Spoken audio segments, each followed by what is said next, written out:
Welcome to week 9 of the ma135, ma160 calculus. My name is Götz Pfeiffer and this video is about differential equations. Differential equations is perhaps the most important application of calculus. The reason is that many real-world phenomena can be described, can be modeled through differential equations. Important theories in physics and all the other sciences are full of differential equations. Apparently, that's how the world is built, obeying these kinds of equations. So we're going to learn the language of differential equations and what you can do with them, how you can solve some of them through calculus, through integration. Let's start with a formal definition. Differential equation is an equation that involves a function, which is the unknown in this case, and some of its derivatives. So it's an unusual kind of equation in the sense that the solution it's looking for is not a number or a set of numbers, it's a function. We're looking for a function that satisfies a particular equation. For example, this one. The equation y prime equals k times y, where k is meant to be a constant number and y is meant to be a function, say, of t, a function of time. So the derivative y prime here is the derivative of y with respect to t. And what the equation expresses is the fact that the derivative of y is a constant multiple, the k multiple of y itself. The derivative of y is proportional to y. If you regard the derivative as a rate of change, the rate of change of y is proportional to the current size of y. We'll see that this is a quite useful differential equation, and we'll also see a solution for it. But for the moment, it's an example of a differential equation in the sense of the definition here. It's an equation, it has an equal sign here, a left-hand side and a right-hand side, and the formulas on the left and on the right involve a function y and its derivative y prime, and the question that the equation asks implicitly is, what is y? And here y is the unknown. We want to solve the equation for y. So in words, the equation asks the question, which function y as a function of t has the property that its derivative y prime is the k multiple of itself. Sounds familiar somewhat, doesn't it?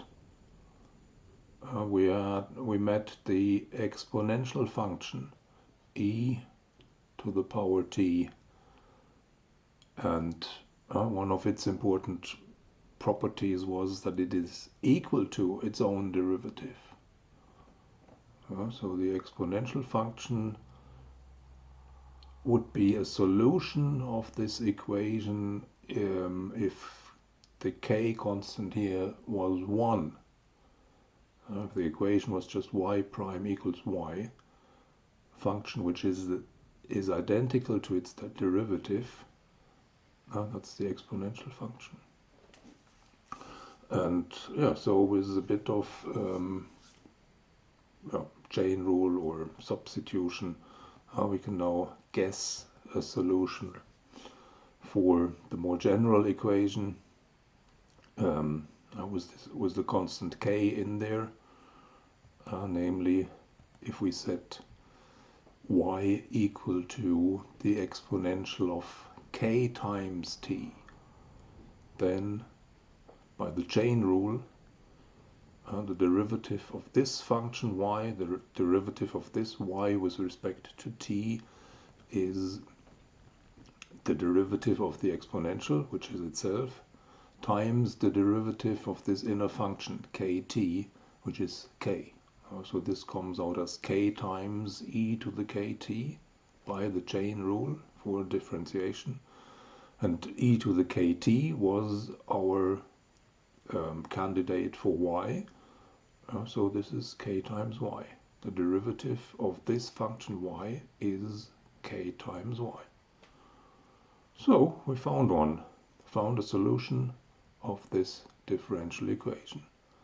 Now the function y equals e to the kt has the property that its derivative is k times y itself. But wait a minute. If we do the same with, say, y set to 5 times e to the kt, then the same calculation of the derivative. Okay, this is 5 times the old function, so the 5 we can take out of the derivative. This is 5. The derivative of this y is then 5 times k to the power 5 times k times e to the power kt, which we can write as k times 5 e to the power kt, or k times y for short.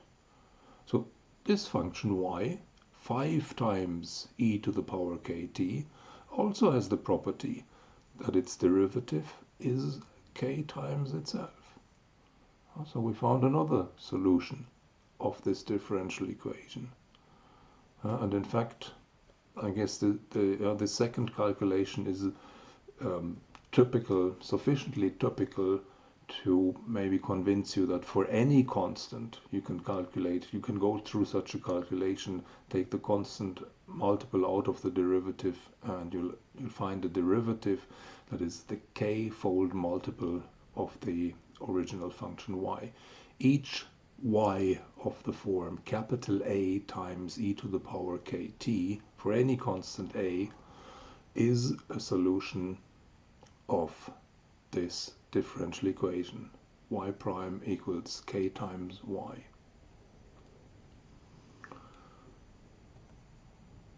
Later in this video we will see that the functions of this form are the only solutions of this differential equation. These are this is then a complete description of the full solution set of the differential equation. But we'll do this later. The k here is any constant. Well, it shouldn't be 0 then. But so it can be positive or negative. So let's look at a few more. Let's look at a few more concrete examples. Here's an application of this differential equation in the area of bacterial growth. It's known, or you can read this on the Wikipedia page, that during the so-called log phase of bacterial growth in batch culture in a controlled environment, a certain cyanobacteria population doubles in size 4 times every day. 4 times every day, that's every 6 hours. Let's try and justify that the size of this population during this log phase can be modeled with a function y of the form 1000 times 2 to the power t over 6 if the population at time 0 starts off with 1000 cells. Now y0 is 1000.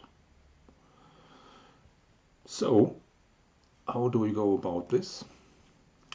Well, what we're given, the information we're given, can be summarized in words similar that we've used before when we described that differential equation. what it says here, doubling in size every 6 hours, is that is the fact that this bacterial population grows at a rate that is proportional to its current size. The rate of change of this bacterial population here is described in terms of its current size, doubling in size. That's what it does. This is a population which grows at a rate that is proportional to its current size. Therefore, it fits the differential equation that we've seen before. The y prime is a k multiple of y, and so the solution, the function y which models this behavior, is of the form capital A times e to the kt. That was claimed just on the previous slide, that these are the only solutions of such a differential equation. For some value of capital A and some value of little k. So let's try and find them. This is a formula which is similar to what is suggested here. Here we have 1000 times the power of 2. Here we're looking at a times the power of e. Well, let's see. Using other bits of the information that we have, how we can find the following. We know that at time 0, when t is 0, the population, the value of y is 1000. Now, if we substitute 0 for t in the formula, then e to the kt becomes e to the power 0, which is 1. So y at 0 is just a, and that shows immediately that the a factor here is the 1000 cells that the population here starts off with. So that's one of these constants found. A, capital A, is 1000. Also, we know that the population doubles in size every 6 hours, 4 times a day. So in particular, we know that after 6 hours, the value of y evaluated at 6, is twice as much as it used to be initially. And the formula describes y as the initial value y0, which is 1000, times e to the kt. Now we've chosen t to be 6, so we get that 2 times y0 is the same as y0 times e to the power 6k, of which we can then cancel the y0, divide both sides by 1000, and we're left with e to the 6k is 2. And if we want, we can solve this equation for k by applying logarithms. Applying the logarithm here to both sides gives 6k equal to the logarithm of 2, which we then divide by 6 and get k as 1/6 of the logarithm of 2. So that's the two constants in this formula found, and that then gives the complete formula. So we now know that y of t is y0 times e to the y0 times e to the kt.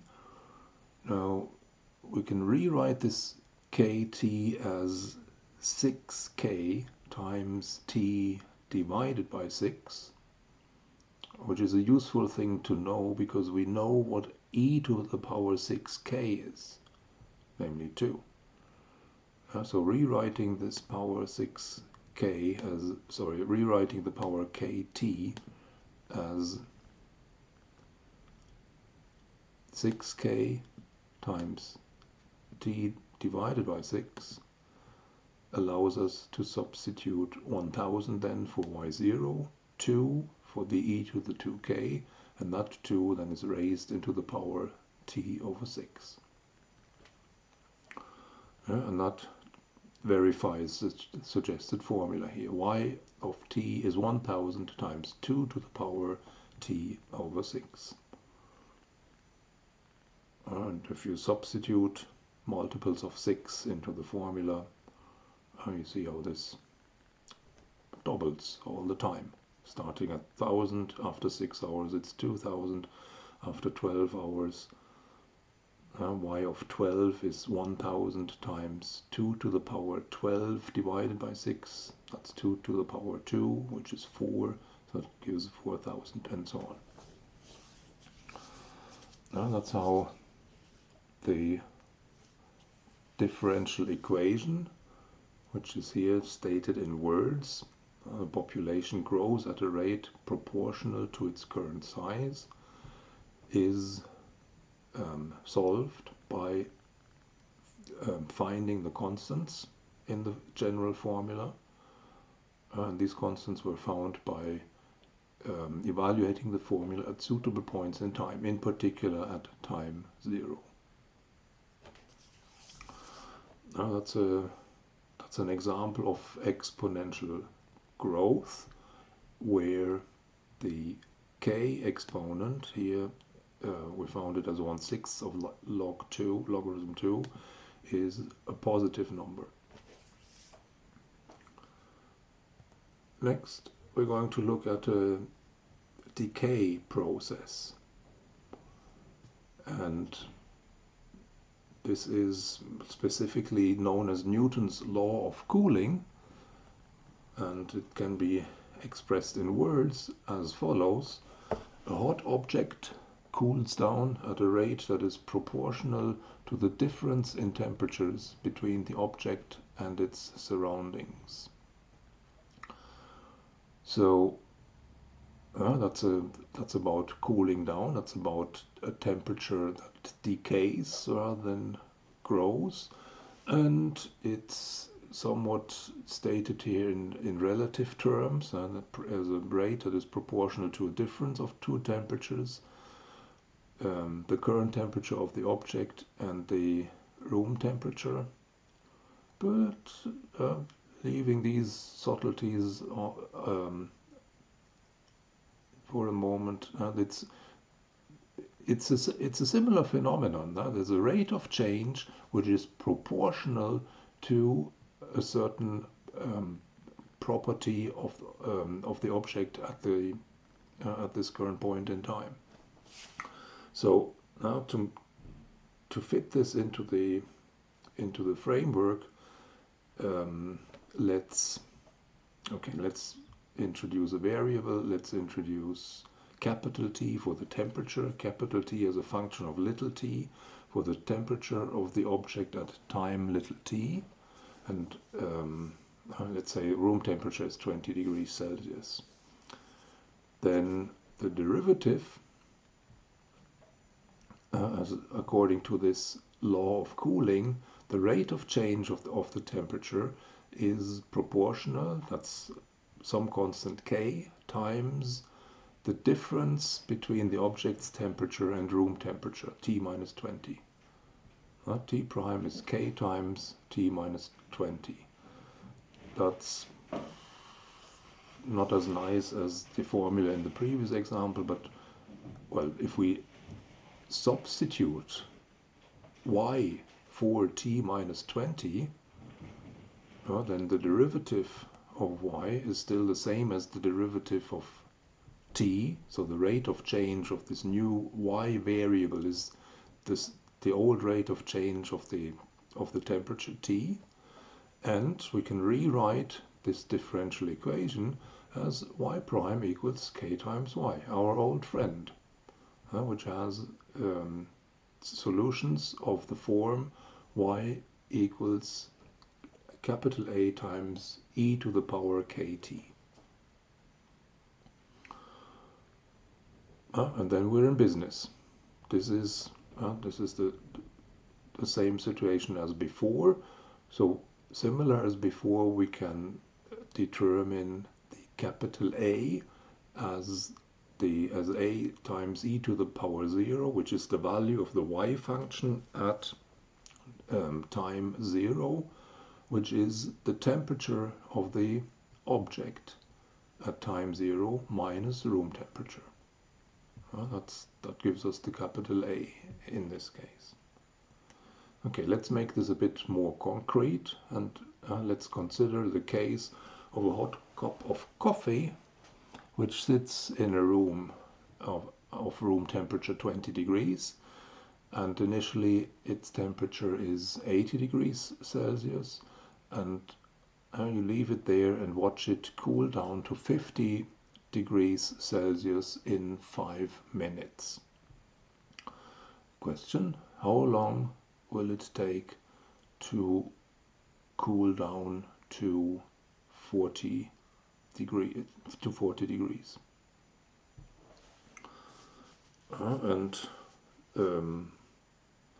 We can pursue a similar strategy as before. Now we know that y equals capital A times e to the kt is the general form of the solution of this differential equation problem. We can use the given information to determine A and K precisely. Then we have a formula with all the constants filled in. We have a concrete formula for y at any point in time t, which we then can evaluate to find the point in time where the temperature of the coffee is 40 degrees. That's the strategy. So we look at time 0 to find that the A here is t of 0 minus 20, and that's the initial temperature of the coffee is 80 degrees, minus 20 gives 60. From this we then conclude that our y function has the form 60 times e to the kt. Next, we might want to find the k or something equivalent.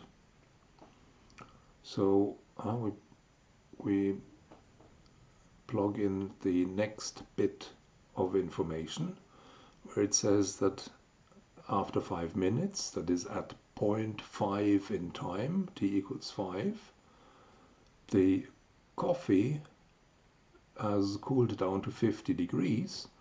So our y function at 5, which is the temperature at 5 minus 20, where t of 5 is given as 50, minus 20 is 30. So this 30 then is equal to 60 times e to the kt when t is 5. So 30 equals 60 times e to the 5k, from which we conclude that e to the 5 is 30 divided by 60, which is 1/2. E to the 5k is 1/2. And from there we multiply logarithms to find the exact value of k if we want. I'll leave it at this. In the previous example, we found that knowing this exponential is sometimes good enough. So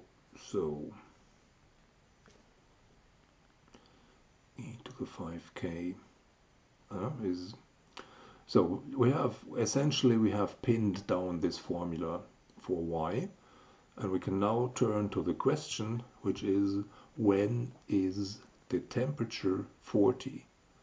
That is in terms of our y function, which is t minus 20, when is y of t equal to 20, which is 40 minus 20. So since y of t is described by this formula, Now we can set up this equation, 60 times e to the kt equals 20, and now we want to solve this for t. We know the k implicitly from here, so we'll do it in the same way. We divide both sides here by 60, then we get 1/3 equal to e to the kt, where again we write the e to the kt as e to the 5k times t divided by 5, because we know what e to the 5k is, namely 1/2. So we get the equation 1/3 equals 1/2 to the power t over 5. And this, then using logarithms to solve for t, is the case if and only if t is 5 times the logarithm of 1/3 divided by the logarithm of 1/2. That typed into a pocket calculator gives about 7.92 minutes, or 8 minutes. 3 more minutes it takes for the coffee to cool down another 10 degrees.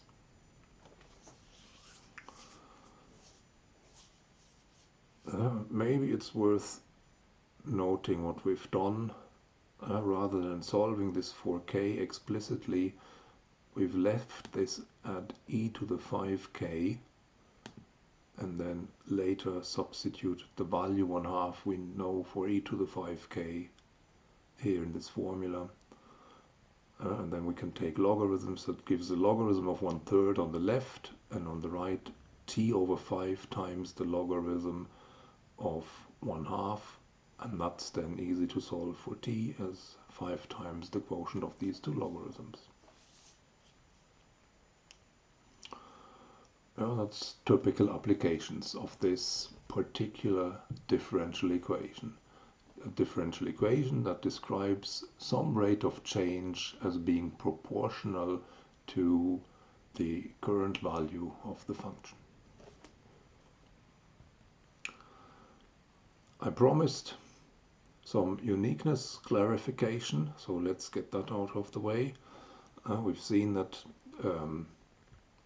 this functions of the form y equals capital A times e to the kt are solutions to the differential equation, which sets the derivative of y equal to k times y for any constant a. Now, the question that needs to be asked is, are there other solutions? And no, there aren't. And one way to see this is the following. Let's take a solution. Let's take the first solution that came to mind there at the beginning and call it z. Let's say z of t is the e to the kt, which we found first as a solution to this differential equation. And then let's suppose that y is any other function that satisfies the differential equation. That is, y is any function that satisfies y prime equals k times y. But then, since we know that z is a solution of this differential equation, we have y prime equal to ky, and we have z prime equal to kz. Now, y satisfies this differential equation, and z, then the rate of change of z is the k multiple of z. So we have these two. And then if we throw these into the quotient rule, evaluating the derivative of the quotient of y over z, the quotient of y and z, then the quotient rule for differentiation says this is z times y minus y, z prime y minus y prime z divided by the square of z. Now, since y and z are solutions of this differential equation, we know that y prime is k times y, we know that z prime is k times z.